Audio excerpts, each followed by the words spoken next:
അപ്പോൾ ഇതൊന്ന് ഫോർകാസ്റ്റ് ചെയ്യാൻ സ്റ്റുഡൻസിന് പറ്റിക്കഴിഞ്ഞാൽ this is the right time. ഈ 2026 സെപ്റ്റംബർ ഇൻടേക്കിൽ പോകുന്ന കുട്ടികൾക്ക് 2027 ജാനുവരിയിലൊക്കെ പോകുന്ന കുട്ടികൾക്ക് എന്തായിരുന്നു 2021 UK ഏറ്റവും ഹൈപ്പ് ഉണ്ടായിരുന്ന സമയത്ത് കിട്ടിയിരുന്ന ഒരു പ്രിവിലേജ്, അത് ജോലിയുടെ കാര്യത്തിലാണെങ്കിലും ബാക്കിയുള്ള ചെലവുകളുടെ കാര്യത്തിലാണെങ്കിലും തിരിച്ച് ട്രാവൽ ചെയ്തുകൊണ്ടിരിക്കുകയാണ്.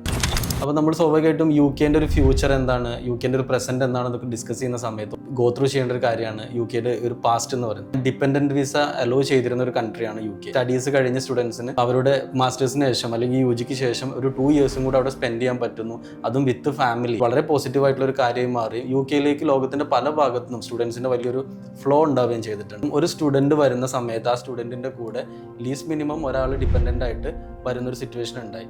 അതിൽ ഈ കപ്പിളിൽ ഏതെങ്കിലും ഒരാൾ ഒരു സ്റ്റുഡൻറ്റ് വിസ എടുക്കുന്നു, അതിൻ്റെ കൂടെ എന്ത് ചെയ്യുന്നു, ഡിപ്പെൻഡൻ്റ് ആയിട്ട് മറ്റേ ആൾ പോകുന്നു. അവർക്ക് അവിടെ ഫുൾ ടൈം ആയിട്ട് വർക്ക് ചെയ്യാനുള്ള ഒരു പെർമിറ്റ് കിട്ടുന്നുണ്ട് ഈ ഡിപ്പെൻഡൻ്റ് ആയിട്ട് കൂടെ പോകുന്ന ആളുകളെ സംബന്ധിച്ചിടത്തോളം. ഇതിനൊരു കോട്ടം സംഭവിക്കുന്നുണ്ട്. അത് എങ്ങനെയാണെന്ന് വെച്ച് കഴിഞ്ഞാൽ സ്റ്റുഡൻസിന് വർക്ക് ചെയ്യാനുള്ള ഹവേഴ്സ് അവിടെ ലിമിറ്റ് ചെയ്യപ്പെടുകയാണ്. ഒരു വീക്കിൽ 20 hours ആണ് സ്റ്റുഡൻസിന് വർക്ക് ചെയ്യാൻ പറ്റുക. ഈ ഒരു പിക്ചറിലേക്കാണ് ഫുൾ ടൈം വർക്ക് ചെയ്യാനുള്ള അതോറിറ്റി ആയിട്ട് ഡിപ്പെൻഡൻസ് വരുന്നത്. ഇപ്പോൾ നിലവിൽ UK ഡിപ്പെൻഡൻറ്റ് വിസ ഇല്ല. As we know 2024 January first onwards എന്ത് ചെയ്തു, UK പോകുന്ന സ്റ്റുഡൻസിന്, മുമ്പ് അവിടെ മാസ്റ്റേഴ്സിന് പോകുന്ന സ്റ്റുഡൻസിന് ഡിപ്പെൻഡൻ്റ് ആയിട്ട് ആളുകളെ കൊണ്ടുപോകാൻ പറ്റുമായിരുന്നു. അത് അവർ ലിമിറ്റ് ചെയ്തു. ഇപ്പോൾ നമുക്ക് PhD പ്രോഗ്രാമിനോ റിസർച്ച് പ്രോഗ്രാമിനോ പോകുന്ന ആളുകൾക്ക് മാത്രമേ എന്ത് ചെയ്യുള്ളൂ, അവിടെ ഡിപ്പെൻഡൻ്റ് ആയിട്ട്.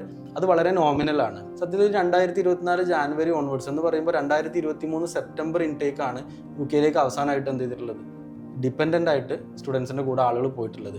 എന്ന് പറഞ്ഞാൽ അന്ന് ജോയിൻ ചെയ്ത ആളുകൾ ഈ സെപ്റ്റംബറോട് കൂടെ എന്ത് ചെയ്യും, അവരുടെ കോഴ്സിൻ്റെ ഡ്യൂറേഷൻ കഴിഞ്ഞ് തിരിച്ച് നാട്ടിലേക്ക് പോരേണ്ട സമയമായി. അപ്പോൾ അതുകൊണ്ട് തന്നെ UK ക്ലീൻ ആവാൻ പോവാണ്. അപ്പോൾ ഇതൊന്ന് ഫോർകാസ്റ്റ് ചെയ്യാൻ പറ്റിയാൽ സ്റ്റുഡൻസിന് പറ്റിക്കഴിഞ്ഞാൽ this is the right time. ഇപ്പോൾ അവരുടെ ഈ റിസൾട്ട് വന്ന് ഈ 26 സെപ്റ്റംബർ ഇൻടേക്കിൽ അവർക്ക് ട്രാവൽ ചെയ്യാൻ പറ്റിക്കഴിഞ്ഞാൽ അതിൻ്റെ ഏറ്റവും പീക്കിൽ അവർക്ക് എന്ത് ചെയ്യാൻ പറ്റും, UK എന്ന് പറയുന്ന ഡെസ്റ്റിനേഷൻ, അത് സ്റ്റഡീസിൻ്റെ കാര്യത്തിലാണെങ്കിലും ഏണിംഗ് പൊട്ടൻഷ്യലിൻ്റെ കാര്യത്തിലാണെങ്കിലും അവർക്ക് അതിൻ്റെ ഫ്രൂട്ട് കൃത്യമായിട്ട് എടുക്കാൻ പറ്റും.